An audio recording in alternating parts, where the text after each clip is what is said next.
दोस्तों आज मैं बात करने वाला हूं बिल्कुल ही अलग टॉपिक पर, जो कि हमारा हॉट ट्रिक्स है ज्योमेट्री का। ज्योमेट्री क्यों? क्योंकि ज्योमेट्री के बहुत सारे क्वेश्चन ऐसे होते हैं जो जनरल कंपटीशन के एग्जाम में देखने को मिलते हैं, लेकिन आप उन्हें कम टाइम में नहीं कर पाते हैं। क्यों? उसका रीजन ये होता है कि आपको प्रॉपर्टी अच्छे से याद नहीं है, आप कंफ्यूज कर जाते हैं प्रॉपर्टी को लेकर। इसीलिए मैं आज का ये वीडियो आपके सामने लाया हूं ज्योमेट्री के हॉट ट्रिक्स पर। पहले इन सारी बातों को आप अच्छी तरीके से समझ लीजिए, इसके बाद हम एसएससी और बाकी कॉम्पिटिटिव एग्जाम्स में जो पूछे गए क्वेश्चन है ज्योमेट्री के ऊपर, उस पे 2-4 क्वेश्चन करेंगे। आपका कॉन्सेप्ट बिल्कुल ही क्लियर हो जाएगा। बहुत ही छोटा सा वीडियो होगा और ये वीडियो देखने के बाद रुक जाइए, स्किप मत करिए। ये वीडियो देखने के बाद कभी भी आपको ज्योमेट्री के इस लाइंस एंड एंगल्स वाले क्वेश्चन में आपको जहां पे एंगल फाइंड आउट करना होगा, आपको कहीं से भी दोस्तों कोई परेशानी नहीं होगी। आप लगातार इस वीडियो को देखिए, बहुत ही छोटा क्लिप है, आपको इजी समझ में आ जाएगा। इस चीज को समझिए, इसके बाद हम लोग 2-4 क्वेश्चन करेंगे। दोस्तों अगर ये दो कोई लाइन है, इस लाइन को आप बोल दीजिए L और इस लाइन को बोल दीजिए M। अगर कोई दो लाइन है और वो दो लाइन आपस में पैरेलल है, ये दो लाइन क्या है? आपस में पैरेलल है, यानी समांतर है। जब ये दो लाइन आपस में समांतर है, ये तिर्यक रेखा इसको काट रही है, इंग्लिश में बोलते हैं ट्रांसवर्सल लाइन। जब इसको काटती है तो टोटल 8 एंगल बनता है। दोस्तों ये देख लीजिए, 4 एंगल यहां बनता है और 4 एंगल यहां बनता है। सर पैरेलल नहीं होगा तब भी 8 एंगल बनेगा? बिल्कुल बनेगा। तब ये रिलेशन इक्वल वाला नहीं आएगा, यानी इक्वल नहीं होगा। ये कोण वगैरह जो है ये सारा इक्वल नहीं होगा, लेकिन एंगल तब भी 8 ही बनेगा। जब ये पैरेलल यानी समांतर हो गया दोस्तों, तो देखिएगा ध्यान से, 1 2 3 4 5 6 7 8, टोटल 8 एंगल बनते हैं। और इसके रिलेशन कैसे होते हैं, दिस इज इंपॉर्टेंट। ये बहुत ज्यादा इंपॉर्टेंट है दोस्तों, मजा आएगा, आप आराम से समझ लीजिए, फिर हम लोग क्वेश्चन की तरफ बढ़ेंगे। देखिए संगत कोण क्या होता है, इसको इंग्लिश में बोलते हैं कॉरेस्पॉन्डिंग एंगल्स। संगत कोण क्या होता है? देखिए ये लाइन है ना, लाइन के ऊपर इसको देख लीजिए आप, ये ट्रांसवर्सल तिर्यक रेखा है और ये लाइन है, इस लाइन के ऊपर और तिर्यक रेखा के एक साइड जो एंगल बनता है वही संगत कोण होता है। यानी 2 और 5 देख लीजिए, 2 इस लाइन के ऊपर है, 5 भी इस लाइन के ऊपर है, तो 2 और 5 संगत कोण है जो कि बराबर होगा। उसी तरीके से इस साइड आइए, ये लाइन के ऊपर, ये लाइन के ऊपर, और ये ट्रांसवर्सल के लेफ्ट साइड में है, तो 3 और 6, तो 3 और 6 आपका संगत कोण ही है, यानी कॉरेस्पॉन्डिंग एंगल्स ही है। इसके बाद लाइन के नीचे आइए, 1 और 8 4 और 7, 1 8 4 7, यानी 1 इक्वल टू 8 हो जाएगा, 4 इक्वल टू 7 हो जाएगा। ये आपका दोस्तों संगत कोण है, यानी कॉरेस्पॉन्डिंग एंगल्स है। ध्यान से देखिएगा, एक बार जब मैं ये लाइन लेता हूं दोनों पैरेलल, तो लाइन के ऊपर का एंगल लेता हूं, तो यहां भी लाइन के ऊपर का एंगल लेता हूं। अगर ट्रांसवर्सल ये है तो एक साइड का ले रहा हूं, तो यहां भी एक साइड के ले रहा हूं, जैसे 2 और 5 3 और 6 1 8 4 7। आया समझ में? इसको बोलते हैं संगत कोण, इंग्लिश में बोलते हैं कॉरेस्पॉन्डिंग एंगल्स। बात समझ में आई? बिल्कुल क्लियर सी बात है, बाकी बात को तो आप भूल जाइए। आप याद रखिए यहां पे संगत कोण कैसे बनते हैं, 2 5 3 6 1 8 4 7। बात आ गई बिल्कुल समझ में, कहीं से कोई दिक्कत वाली बात नहीं है। इसके बाद आता है दोस्तों एकांतर कोण। एकांतर कोण को इंग्लिश में बोलते हैं अल्टरनेट एंगल्स। क्या बोलते हैं? अल्टरनेट एंगल्स बोलते हैं। और अल्टरनेट एंगल का मतलब ही होता है अल्टरनेट, यानी अल्टर साइड में होगा, अलग साइड में होगा, दूसरी साइड में होगा, एक अंतर के साइड में होगा, इसलिए एकांतर बोलते हैं। जैसे ये आपका ट्रांसवर्सल हो गया, यानी एकांतर कोण का रिलेशन आता है, एक इस लाइन के इधर तो दूसरा इस लाइन के इधर, यानी कि अपोजिट साइड होगा। यानी कि एक अगर इस साइड होगा तो दूसरा इस साइड होगा, एक अगर इस साइड होगा तो दूसरा इस साइड होगा। बात समझ में आ रही है? यानी कि एंगल 4 जो है आपका वो एंगल 5 के बराबर हो जाएगा, एंगल 1 जो है दोस्तों वो एंगल 6 के बराबर हो जाएगा। बात इतनी सी नहीं है, एंगल 3 बराबर एंगल 8 होगा। देखिए ये ट्रांसवर्सल है, 3 इस साइड है, 8 इस साइड है, 2 इस साइड है, 7 इस साइड है, यानी 2 बराबर 7 होगा, यानी 1 बराबर 6 होगा, 4 बराबर 5 होगा, 3 बराबर 8 होगा और 2 बराबर 7 होगा। ये एंगल का नाम है दोस्तों।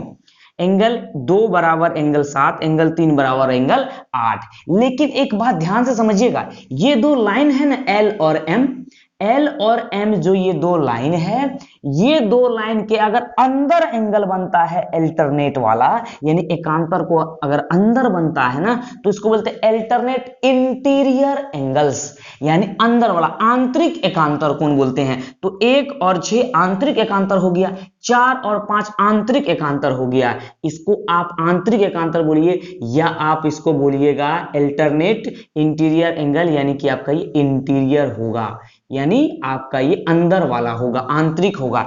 तो ये जो हुआ 1 6 4 5, ये आपका क्या हुआ, अल्टरनेट एंगल तो हुआ। अल्टरनेट एंगल होने के साथ साथ ये इंटीरियर है। ये कौन सा है, इंटीरियर है। उसी तरह से 2 7 3 8 देख रहे हैं, ये अल्टरनेट है लाइन के, यानी ट्रांसवर्सल के एल्टर साइड में है, अलग अलग साइड में है, लेकिन लाइन के बाहर भी है। इस लाइन के एल के बाहर, ये एम के बाहर है, यानी ये बाहर है, और बाहर वाले को बाह्य कोण बोलते हैं, यानी एक्सटीरियर एंगल बोलते हैं। तो ये अल्टरनेट एंगल्स तो है, साथ ही साथ एक्सटीरियर है। क्या है दोस्तों, एक्सटीरियर है। तो ये आपका हो गया अल्टरनेट एक्सटीरियर एंगल्स। क्या हो गया, अल्टरनेट एक्सटीरियर एंगल। बात समझ में आ रही है। तो अल्टरनेट इंटीरियर दो तरीके के होंगे, एक अल्टरनेट इंटीरियर होंगे, एक अल्टरनेट एक्सटीरियर होंगे। और अल्टरनेट इंटीरियर अपने अल्टरनेट इंटीरियर के इक्वल होगा 1 6 4 5 3 8 2 7। ये अल्टरनेट एक्सटीरियर और इंटीरियर हो गया। बहुत अच्छी बात आप यहां से समझ रहे हैं। अल्टरनेट इंटीरियर जब आप समझ गए, जब आप संगत कोण समझ गए, कोरस्पॉन्डिंग एंगल्स, अल्टरनेट एंगल्स आप समझ गए, इसके बाद शीर्षाभिमुख कोण, हिंदी में बोलते हैं शीर्षाभिमुख कोण, और इंग्लिश में बोलते हैं क्या, वर्टिकली अपोजिट एंगल्स। मैं इंग्लिश और हिंदी इसलिए आपको बता रहा हूं क्योंकि बहुत सारे बच्चे इस तरह से याद किए, corresponding angles, alternate angles, vertically opposite angles, फिर कॉन्सेक्यूटिव इंटीरियर एंगल्स, और बहुत सारे बच्चे हिंदी में पढ़ते हैं, तो इसलिए दोनों ही बातों को लेकर मैं चल रहा हूं। शीर्षाभिमुख कोण यानी कि जब कोई दो लाइन एक दूसरे को काटती है ना, तो इस तरह का जो एंगल बनता है, ये एंगल बराबर ये एंगल हो जाता है, और ये एंगल बराबर ये एंगल हो जाता है, यानी बिल्कुल अपोजिट वाला एंगल। शीर्षाभिमुख मतलब शीर्ष के अभिमुख, यानी बिल्कुल सामने में। तो देखिए 1 के बराबर 3 होगा, 2 के बराबर 4 हो जाएगा, 6 के बराबर 8 हो जाएगा, 5 के बराबर 7 हो जाएगा। वही तो मैंने यहां लिखा, 1 बराबर 3, 4 बराबर 2, 6 बराबर 8, 5 बराबर 7। बात समझ में आ रही, यहीं से वो रिजल्ट आता है दोस्तों। एक बार थोड़ी सी बात जान लीजिए आराम से, कोई जाने नहीं, आराम से सीख लीजिए। आपको पता है ये संगत कोण के बाद जो एकांतर कोण का जो रिजल्ट आता है ना, वो इसी शीर्षाभिमुख कोण की वजह से आता है। सर कैसे, देखिए 2 बराबर 5 है, बिल्कुल ये एकांत संगत कोण है, 2 बराबर 5 है, और 2 के सामने वाला 4, यानी 4 बराबर 5। समझ में आया। उसी तरीके से देखिए आप करते हैं 1 बराबर 6, या आप जानते हैं 3 बराबर 6, 3 बराबर 6 जानते हैं, और 3 के सामने वाला 1 है, इसलिए आप लिखते हैं 1 बराबर 6। बात समझ में आ गई ना, मजा आ गया। तो आपका शीर्षाभिमुख कोण भी समझ में आ गया आपको। शीर्षाभिमुख कोण मतलब जस्ट सामने वाला कोण, ठीक है। इसके बाद हमारा आता क्रमागत आंतरिक कोण, इसको इंग्लिश में बोलते हैं कॉन्सेक्यूटिव इंटीरियर एंगल्स। क्या बोलते हैं, कॉन्सेक्यूटिव इंटीरियर एंगल्स। ये क्या होता है, ये होता है कि जैसे ये दो पैरेलल लाइन है ना, दो पैरेलल लाइन के बाद जो एक ट्रांसवर्सल है, एक ही और का कोण, यानी 1 + 5, ये दोनों मिलके 180 होगा। 1 + 5, मैं यहां बराबर नहीं बोल रहा हूं, गलती से मत सुनिएगा कि बराबर बोल रहा हूं। दोनों का सम यानी योग, देखिए 1 + 5 मिलके 180 हो रहा है, 4 + 6 मिलके 180 हो रहा है। तो 1 और 5 मिलके 180, 180 होगा, 4 और 6 मिलके क्या हो जाएगा, 180 हो जाएगा।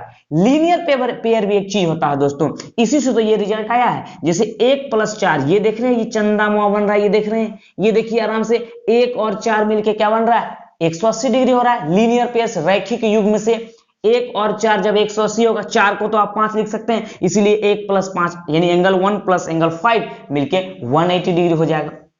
उसी तरह से यहां देखिएगा 5 + 6 180 होगा, 6 के जगह पे 5 के जगह पे मैं 4 लिख सकता हूं, तो 4 + 6 मिलके 180 डिग्री होगा। समझ में आ गया ना, ये सिर्फ नाम है बच्चा। 2 और 1, एंगल 1 + एंगल 2 मिलके एंगल 3 नहीं होगा। एक बच्चा 1 + 2 = 3 बोल दिया, मैं वहीं बेहोश हो गया। एंगल 1 + एंगल 2 मेरे भाई ये नाम है ना सिर्फ, एंगल 1 + एंगल 2 तो वो टोटल एंगल ना हो गया। ये टोटल एंगल को मैं कुछ भी बोलता, 5 6 7 8, तब मैं इसको एंगल 1 प्लस एंगल 2 बराबर वो एंगल बोल सकता है। एंगल 1 एंगल 2 मिलके एंगल 3 थोड़ी हो जाएगा, 1 प्लस 2 ना नंबर में ना 3 होता है, एंगल तो नाम है। मैं यहाँ पिंटू प्लस चिंटू बोल सकता हूँ, मंटू प्लस पिंटू बोल सकता हूँ, कुछ भी बोल सकता हूँ। आ रही बात समझ में? तो ये सारी की सारी बातें आपको समझ में आई क्या? एक बार फिर से हम लोग चीजों को समराइज कर लेते हैं। हम यहाँ पर एक corresponding angles, alternate interior angles, alternate exterior angles, consecutive interior angles और फिर वर्टिकली अपोजिट एंगल्स, सारे का हिंदी नाम मैं ऑलरेडी लिख चुका हूं।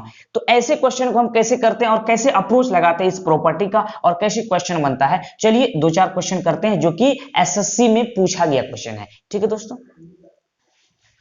देखिए दोस्तों, ये जो आपके सामने मैं 5 सवाल लिखा हूं, ये एग्जाम्स में पूछे गए सवाल हैं। और कैसे करेंगे इस प्रॉपर्टी का यूज करके, यानी कि अभी जो हमने सारी बातें पढ़ी उसका यूज करके कैसे सवाल को करेंगे। देखिए आपको ये दिया हुआ पी क्यू और एस आर, ये पैरेलल दिया हुआ है, पी क्यू और S R, P Q parallel S R दिया हुआ है ना, आपको ये पैरेलल दिया हुआ है। और एंगल एम पूछा हुआ है कि एंगल एम का वैल्यू क्या होगा।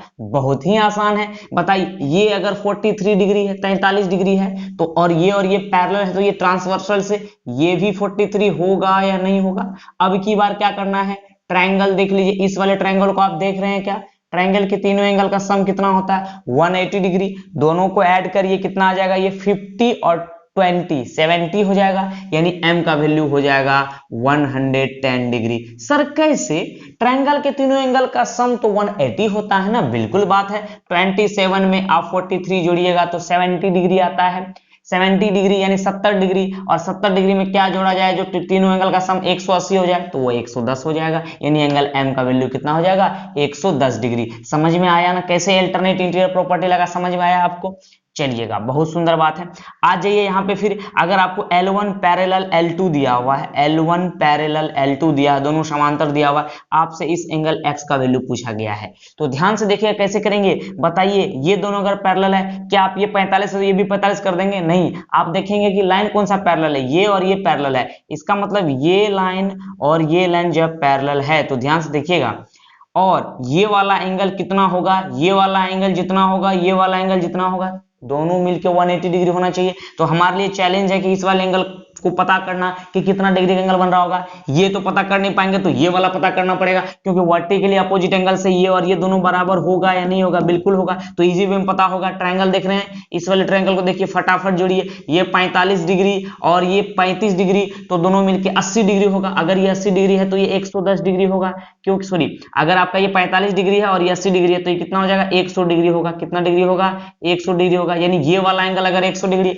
सर कैसे, अरे 45 प्लस 35 मिलके कितना होगा 80 होगा, तो ये तीसरा एंगल 100 होगा, तभी तो तीनों एंगल का सम 180 डिग्री होगा। तो ये 100 होगा तो ये भी 100 डिग्री हो जाएगा, क्योंकि शीर्षाभिमुख कोण वर्टिकली अपोजिट एंगल बराबर होते हैं। अगर ये 100 तो ये 80 होगा, तभी तो ये पैरेलल लाइन है, ये कंजुगेटिव इंटीरियर एंगल का सम 180 डिग्री होना चाहिए ना। क्रमागत कोण का जो आंतरिक कोण उसका सम 180 डिग्री होना चाहिए ना। ये अगर 100 डिग्री है तो ये 80 डिग्री होना चाहिए, तभी मिलके ये 180 डिग्री होगा, यानी x का वैल्यू आ जाएगा 80 डिग्री। समझ में आ गया दोस्तों, कितने आसानी से हम लोग कर रहे हैं। यहां आ जाइए, इसमें कैसे करेंगे आप, x का मान कैसे निकालेंगे, जबकि आपको ये पैरेलल ये दिया हुआ, कोई सा भी नाम मान लीजिए, ये पैरेलल साइड आपको दिया हुआ है, मतलब दो लाइन पैरेलल दिया हुआ है।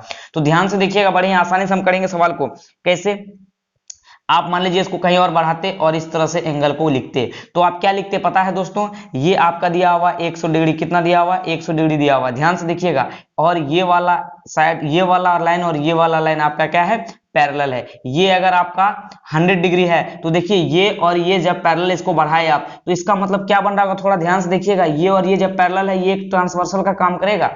देखिएगा फोटो को जरा ध्यान से, इस तरह का कोई चीज बन रहा होगा। ये अगर 100 डिग्री है तो ये भी आपका 100 डिग्री होगा, संगत कोण से यानी कोरस्पोंडिंग एंगल से, यानी ये 100 डिग्री है तो ये भी 100 डिग्री होगा। ध्यान से देखिएगा, अगर एक बार ये 100 डिग्री हो गया, एक बार ये 30 डिग्री हो गया, तो देख रहे हैं छोटा सा यहाँ ट्रायंगल बन रहा है, छोटा सा ट्रायंगल बन रहा है। ट्रायंगल के तीनों एंगल का सम 180 डिग्री होता है। अगर ये 100 डिग्री है, ये 30 डिग्री है, तो ये आपका 50 डिग्री होगा। बोलिए हाँ कि ना। अगर ये 50 डिग्री है तो लीनियर पेयर से, रैखिक युग्म से ये कितना हो जाएगा आपका 130 डिग्री हो जाएगा। फिर से बता देते हैं, 100 डिग्री ये है तो ये भी 100 डिग्री होगा संगत कोण से। अगर ये 100 डिग्री है, ये 30 डिग्री है, दिया हुआ है, दोनों मिलकर 130 डिग्री। इसका मतलब तीसरा एंगल 100 डिग्री होना चाहिए, मतलब 130 है, तीसरा एंगल 50 होना चाहिए। अगर ये 50 है क्योंकि ट्रायंगल के तीनों एंगल का सम 180 होगा। अगर ये 50 है तो 50 है तो इसको 130 होना पड़ेगा, तभी सम 180 आएगा। यानी x का वैल्यू आपका यहाँ पर आ गया 130 डिग्री। आ गया ना समझ में दोस्तों? आज ये फटाफट एक ये सवाल देख लीजिए, ये भी एसएससी का पूछा गया, दोनों सवाल है, ध्यान से देखिएगा कैसे करेंगे।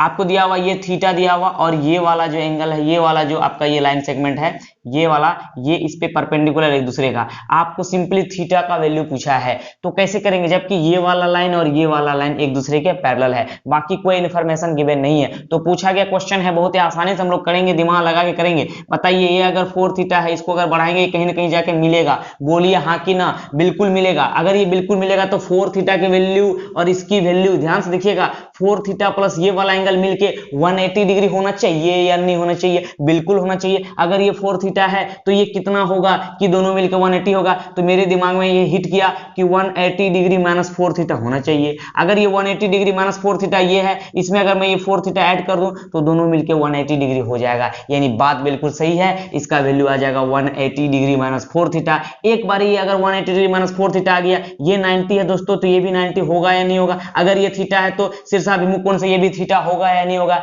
ये वर्टिकली अपोजिट एंगल होगा कि नहीं होगा? यानी आपको ये पता है, आपको ये पता है, आपको ये पता है, तो तीनों एंगल का सम कितना होगा? 180 डिग्री। ट्रायंगल के तीनों एंगल का सम अगर 180 डिग्री, एक बार कॉपी में फटाफट लिखिए, थीटा प्लस का 180 डिग्री माइनस का 4 थीटा प्लस का 90। पता नहीं आपको दिखाई दे रहा है या नहीं दे रहा है, चलिएगा फटाफट देख लीजिए। और इस चीज को थोड़ा सा मैं यहीं लिख देता हूं, आपको क्लियर वे में थोड़ा सा दिखाई दे। तो थीटा माइनस 4 थीटा ये मिलकर हो जाएगा माइनस का 3 थीटा। ध्यान से देखिएगा, 180 से 180 चले जाएगा, प्लस 90 जाके माइनस का 90 हो जाएगा। प्रैक्टिस होगा तो आप तुरंत तुरंत तेजिम करेंगे। तो थीटा का वैल्यू आपका आ जाएगा 90/3 यानी 30 डिग्री। यानी इसमें थीटा का वैल्यू क्या आ जाएगा? थीटा का वैल्यू आ जाएगा 30 डिग्री। बात बड़ी आसान सी थी, बस आपको कॉन्सेप्ट आना चाहिए। जो बात मैंने अभी बताया तो आपको फटाफट कर पाएंगे आप, यदि आपका कॉन्सेप्ट क्लियर है। यहां आ जाइए, ये भी आपका एसएससी का पूछा हुआ क्वेश्चन है, बहुत सुंदर क्वेश्चन है। ये किया हुआ क्या है ना, ABC एक ट्रायंगल है और BCD भी एक ट्रायंगल है, जिसमें कॉमन बेस है, यानी आधार सेम है BC। ध्यान से देखिएगा। और एंगल B जो इंटीरियर एंगल B है, इसका बाइसेक्टर BD, और एंगल C जो है यानी जो एक्सटीरियर एंगल C है, ये वाला जो एंगल है, ये वाला जो एंगल है, इसका बाइसेक्टर है CD, और ये दोनों मिलकर D पर मिल जाता है। तो आपको पता करना है, आपको पता करना है एंगल A का वैल्यू। X और Y आपसे नहीं पूछा है, एंगल A पूछा गया है। तो मेरे भाई बहुत ही आसानी से करेंगे, थोड़ा सा अगर आप दिमाग लगाएंगे तो। इसको मैं थोड़ा सा हटाता हूं और आराम से जरा चीजों को हम लोग समझते हैं। ध्यान से देखिएगा, बात को जरा गौर से समझिएगा।